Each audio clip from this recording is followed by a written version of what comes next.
अरे सीएम से पीएम तक सबने अरे दिखा दिया है झांकी। आज अब ही राज तिलक है बाकी, अब ही तिलक है बाकी। सीएम से पीएम तक सबने दिखा दिया है झांकी। अब ही राज तिलक है बाकी, अब ही राज बनारस तिलक यानी है काशी में बाकी। इस जनता का स्वागत है। आज बनारस में बहुत कुछ देखने को मिल रहा है। आज बनारस में हर तरीके का रंग देखने को मिल रहा है, लेकिन अभी इस वक्त सीधे आपको लेकर चलते हैं। क्या कह रहे हैं प्रधानमंत्री, आइए पहले वो देख लेते हैं।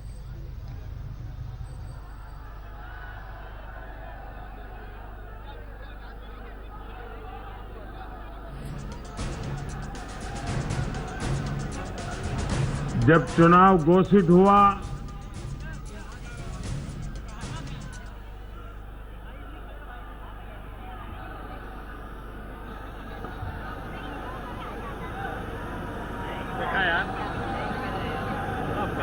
अनेक स्थानों पर जाने का मुझे अवसर मिला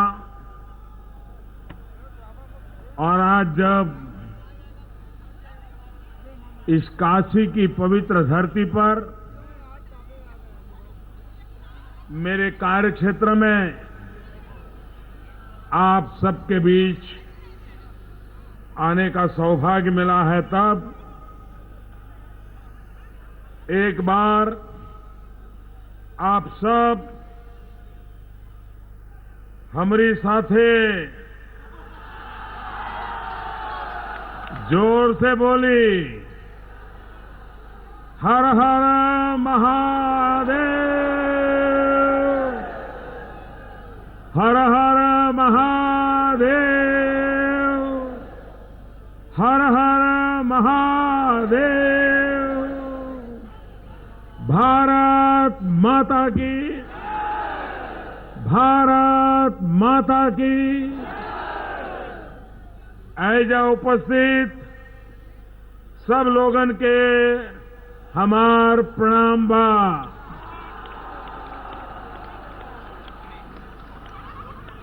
हम आईनी हाँ तो बाबा विश्वनाथ दर्शन करके फिर से सौभाग्य मिलल हा और एक के अलावा काशी के कोतवाल बाबा काल भैरव के दर्शन भी पहली बार भइल हो और ये दोनों सौभाग्य हमके आप लोगन की आशीर्वाद से ही प्राप्त होइल हा। ऐसे काशी के सब गुरुदेवन के हमार प्रणाम बा।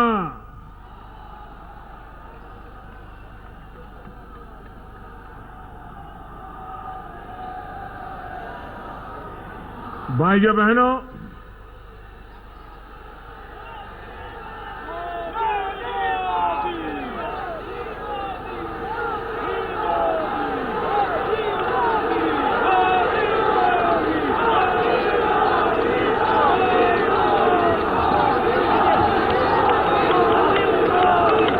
अब आप मुझे बोलने दीजिए, क्योंकि मुझे यहां से सीधा एयरपोर्ट जाकर के दिल्ली के लिए प्रस्थान करना है।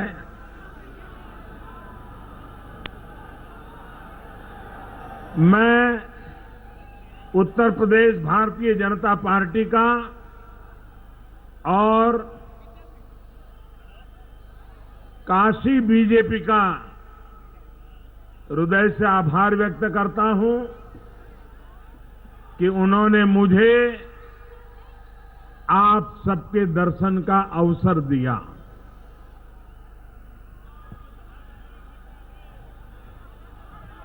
पार्टी की इच्छा थी कि मैं बनारस लोकसभा क्षेत्र में एक रैली को संबोधित करूं। मैंने पार्टी को विनती की कि काशी मेरा लोकसभा का क्षेत्र है, मैं आऊं या ना आऊं, आप तो चुनाव जीतने ही वाले हो। लेकिन यहां के सांसद के नाते, यहां के जनप्रतिनिधि के नाते जनता जनार्दन के दर्शन करने का मुझे सौभाग्य मिलना चाहिए। मेरे मन में एक और कसक भी बड़े दिनों से पड़ी थी। जब मैं लोकसभा का चुनाव लड़ा, नामांकन भरने के लिए आया, मैं यहां के लिए नया था। मेरे लिए बहुत आवश्यक था कि मैं पूरे क्षेत्र में कम से कम एक बार भ्रमण करूं, लेकिन पूरे देश का जिम्मा इतना बड़ा था कि वो संभव नहीं था। तो तय किया था कि जिस दिन मैं नामांकन भरने जाऊंगा, उसी दिन वहीं पर एक रैली करूंगा और बाद में मतदान के 1-2 दिन पहले आकर के एक आध 2 स्थान पे जाऊंगा। लेकिन मुझे दुख के साथ कहना पड़ेगा, शायद हिंदुस्तान में मैं एक पहला व्यक्ति ऐसा था जो चुनाव लड़ रहा था, यहीं से चुनाव लड़ रहा था। लेकिन उस समय के इलेक्शन कमीशन ने, यहां के इलेक्शन कमीशन जो अधिकारी थे, उन्होंने मुझे सभा नहीं करने दी थी। नामांकन के बाद जो रैली करनी थी, पहले परमिशन दी थी, तैयारियां हो चुकी थी, लेकिन पता नहीं उन पर क्या दबाव आया, उन्होंने मेरी रैली कैंसिल कर दी। अब मैं नियमों का पालन करने वाला इंसान रहा हूं, मैं हाथ जोड़ करके चला गया। जब मतदान के दिन थे, 1-2 दिन पहले समय मांगा, तब भी इलेक्शन कमीशन ने काशी में मुझे जनसंपर्क करने से मना कर दिया, सभा करने से मना कर दिया। तब से मेरे मन में कसक थी कि काशी ने मुझ पर इतना बड़ा उपकार किया, मैं जनसंपर्क नहीं कर पाया, अपनी बात कभी नहीं बता पाया, उसके बावजूद भी काशी के लोगों ने मुझ पर इतना प्यार बरसाया, इतने आशीर्वाद दिए और भारी बहुमत से मुझे विजयी बनाया।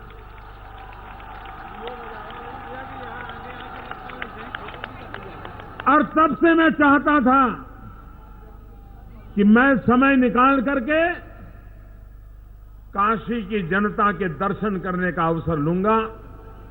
और लोकतंत्र का ये पर्व, चुनाव, इससे बड़ा कोई मौका नहीं होता है। तो मैंने पार्टी से आग्रह किया कि मैं जरा ज्यादा समय काशी में लगाना चाहता हूं, हर किसी के दर्शन करना चाहता हूं। और आज जब भोले बाबा के पास जा रहा था, जब काल भैरव के चरणों में जा रहा था, तो खुली जीप में निकला और जिस प्रकार से आपके दर्शन का मुझे सौभाग्य मिला, मैं काशी वासियों का हृदय से आभार व्यक्त करता हूं।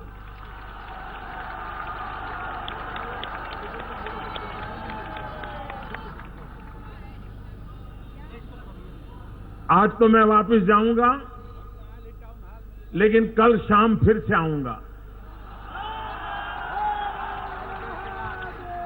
और कम से कम एक रात तो रुकना चाहिए। तो कल मैं रुकने वाला भी हूं। नरेंद्र मोदी भले प्रधानमंत्री हो, भले सांसद हो, लेकिन वो भारतीय जनता पार्टी का एक छोटा कार्यकर्ता भी है। जब हजारों कार्यकर्ता, हर उम्र के कार्यकर्ता, पुरुष कार्यकर्ता, महिला कार्यकर्ता दिन रात मेहनत करते हो, तो मुझे भी कंधे से कंधा मिला करके कुछ घंटे उनके साथ काम करना चाहिए। एक कार्यकर्ता के नाते मेरी आदत भी तो बनी रहनी चाहिए ना, मेरी आदत भी तो बिगड़नी नहीं चाहिए। और इसलिए मैं काशी में अपने भीतर के कार्यकर्ता को जिंदा रखने का हमेशा अवसर खोजता रहता हूं, और वो अवसर आपने मुझे दिया, मैं आपका बहुत आभारी हूं। भाइयों बहनों, काशी मेरे लिए एक सिर्फ राजनीतिक क्षेत्र नहीं है। मुझे काशी के लोगों ने भी चुना था, बड़ोदरा के लोगों ने भी चुना था। मैं काशी छोड़ करके बड़ोदरा का एमपी बन सकता था, लेकिन मैंने काशी को अपना कार्यक्षेत्र इसलिए बनाया है कि दुनिया का, मानव इतिहास का ये सबसे पुराना नगर, उसकी शान शौकत कैसे वापिस आए।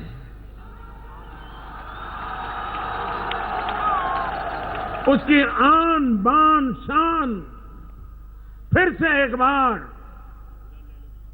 कैसे चतुर्दिशा में चमकने लगे, और उस काम में काशीवासी तो बहुत कुछ कर रहे हैं।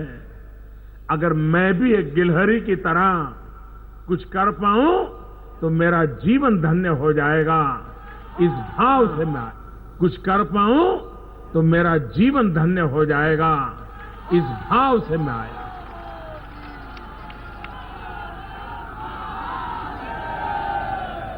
आपका प्यार, आपका स्नेह, आपका आशीर्वाद मुझे यहां बार बार खींच करके ले आता है।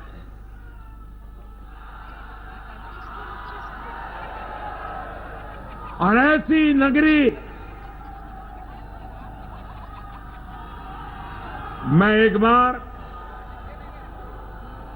अमेरिका में बोस्टन शहर में गया था, तो वहां के एक यूनिवर्सिटी में कार्यक्रम करके मैं निकला, तो वहां जो मेरे यजमान थे उन्होंने मुझे एक गली दिखाई बोस्टन में, और उन्होंने कहा कि इसको बोस्टन का काशी कहते हैं। अमेरिका के बोस्टन शहर में एक गली, वहां के लोग इसको काशी के नाते जानते हैं, और बोले यहां पर गुरु शब्द कॉमन है। प्रोफेसर के लिए, टीचर के लिए गुरु शब्द कॉमन है, और वो काशी के साथ हमें जोड़ता है। ये जब सुनते हैं तो कितना गर्व होता है भाई, कितना गर्व होता है। ये शहर सिर्फ लोग रहते हैं, नगर है, रास्ते हैं, इतना नहीं है। काशी अपने आप में मानव जात के लिए एक संदेश है, मानवता का प्रतीक है। और वो काशी हमें सबने मिलकर के एक उत्तम काशी बनाने की ओर कोशिश करनी है। जब से एक सांसद के नाते आपने मुझे काम दिया है, आपने देखा होगा हर बार कोई न कोई नया प्रकल्प लगाए रखता हूं मैं। अनेक प्रकार से काम कर रहा हूं, क्योंकि आपने मुझे सेवा करने का मौका दिया है और मैं सेवा करके धन्यता अनुभवता हूं।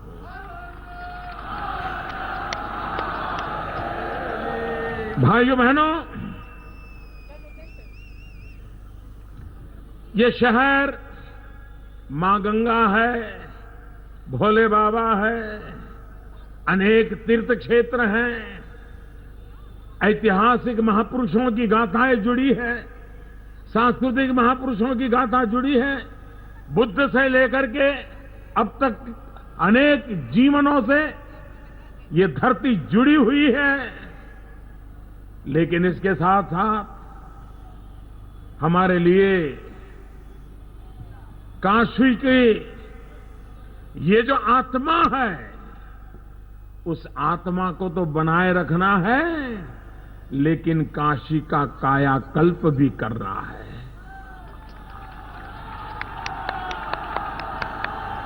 भाइयों बहनों, बनारस शहर वो ऐसा शहर जिसमें विरासत भी हो, वाईफाई भी हो।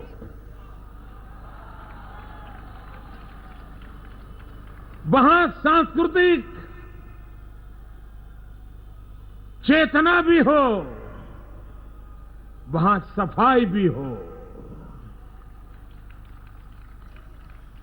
ऐसा हो मेरा बनारस, जहां आध्यात्मिक पहचान भी हो तो आधुनिकता की अनुभूति भी हो।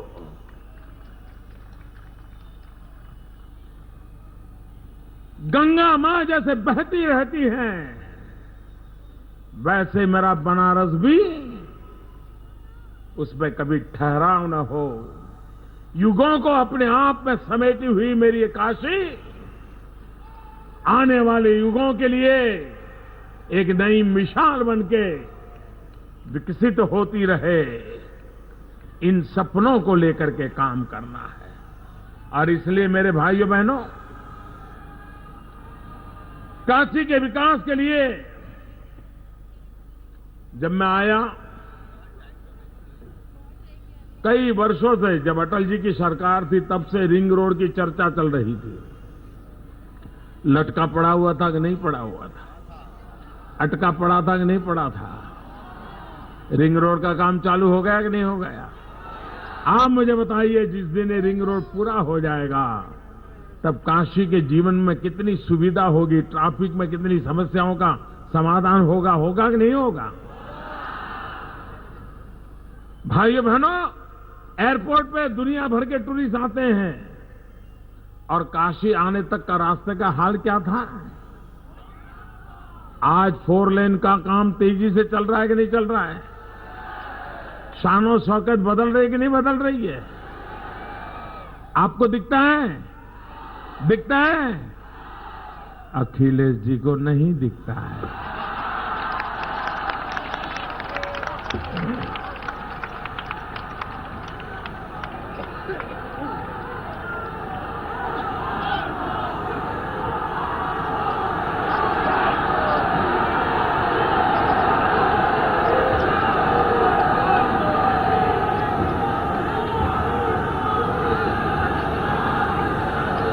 ये हमारे शहर का अंधरा पुल, कितने सालों से अंधरा पुल की बातें होती थी, काम हो रहा था क्या? और बिजली 24 घंटे मिलेगी, ये मैं आपको वादे से कहता हूं।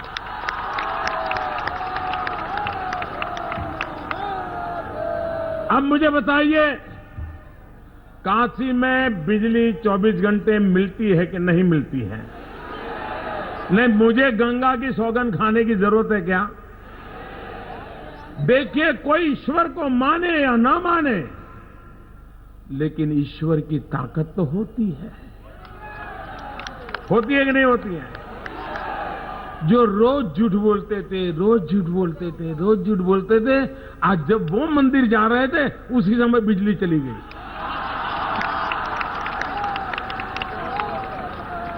ईश्वर ने सबूत दे दिया कि नहीं दे दिया? अब मुझे देने की जरूरत है? आपको देने की जरूरत है? अरे भोले बाबा ने खुद ने पर्चा दिखा दिया।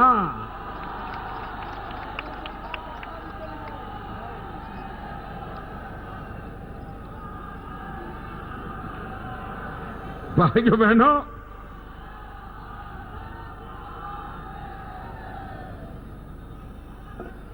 बनारस की गलियां, ये बनारस की शान और शौकत है। उसका अपना एक महात्मा है। करीब 34 करोड़ रुपए लगा करके इन गलियों की मरम्मत का काम तेज गति से आगे बढ़ रहा है। भाइयों बहनों,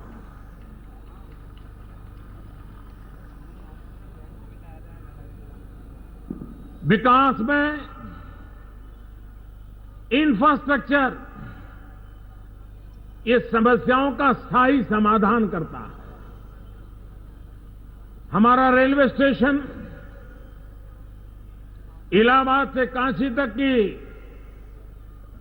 लाइन में वृद्धि करने का प्रयास, काशी से जुड़े तीनों रेलवे स्टेशन का विकास, प्लेटफॉर्म पर अधिक लाइनें लगाने का विस्तार, ये सारे काम आप देख रहे हैं कि नहीं देख रहे हैं? भाइयों बहनों, रेलवे में जिस गति से काम हो रहा है और हमारे मनोज सिन्हा जी काफी ध्यान देते हैं उस पर, पूरी विस्तार से उसका काम करते हैं। और उसका कारण, भाइयों बहनों, मैंने जैसे रास्तों का कहा, बनारस से आजमगढ़, बनारस से गोरखपुर, बनारस से सुल्तानपुर, बनारस से औरंगाबाद, करीब करीब 10,500 करोड़ रुपए के प्रोजेक्ट काम चल रहा है। भाइयों बहनों, जब ये काम पूरा होगा तब वो काम कितना शानदार होगा, इसका आप अंदाज लगा सकते हैं। बनारस में बिजली के लिए ये भी जरूरी है